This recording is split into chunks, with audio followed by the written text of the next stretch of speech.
Halamang damo, pwede palang pasarapin. Yan mismo ang ginawa natin sa Midnight Express. At hindi lang healthy, nakakagamot pa raw ang salad. Eto na, Ate Micael Daes.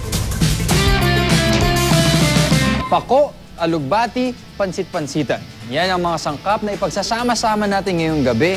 Pero ano kaya lasa nun? Di ba puro dahon yung mga yun? Di ba ano yun? Alam niyo naman na mahilig ako sa karne, pero hindi rin maiiwasan sa Midnight Express na sumubok ng salad. At tingnan niyo naman ngayon, mukhang yun nga ang gagawin natin, Sir George. So ano nga ba ang gagawin nating salad, I assume? Ito pong ating salad ngayon ay yung ensaladang pako na ngayon ho ginawa natin ng pagkonting pagbabago. Dinagdagan po natin ng alugbati para medyo mas healthy. At hinaluan pa po natin ang tinatawag nating pansit-pansitan. Ito ang pako, ito ang alugbati, ito naman ang pansit-pansitan na parang hindi mo rin kinakain pero kakainin na natin ngayong gabi. Masarap po yan. Ipaghalo-halo lang natin ho pangkalahatan ang mga ricado. Lagyan ho muna ho natin ng aslam o suka po na tinimplahan. Anong salita Suka po yung salitang aslam? Kapampangan po Okay. yun. Basically po, suka din po siya.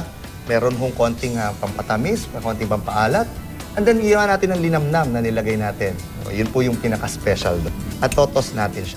Para lang ho, kumapit yung lasa natin. Mga halamang damo na maituturing ring herbal medicine ang sahog ng salad na ito. Ang alugbati na gamot sa sakit ng ulo at maging sa ulcer, habang ang pansit-pansitan ay magandang alternatibong gamot sa gout, arthritis at abdominal problems. Yan. Amoy na amoy mo yung ano yung aslam, no? Ayan. Para ho, mas kompleto po panlasa, tsaka ho Okay. natin lalagyan lang sa gilid.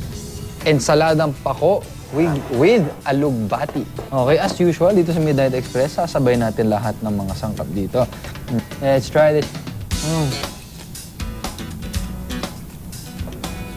It's a different feeling pag nasa loob ng bibig mo. Iba yung texture na nararamdaman mo.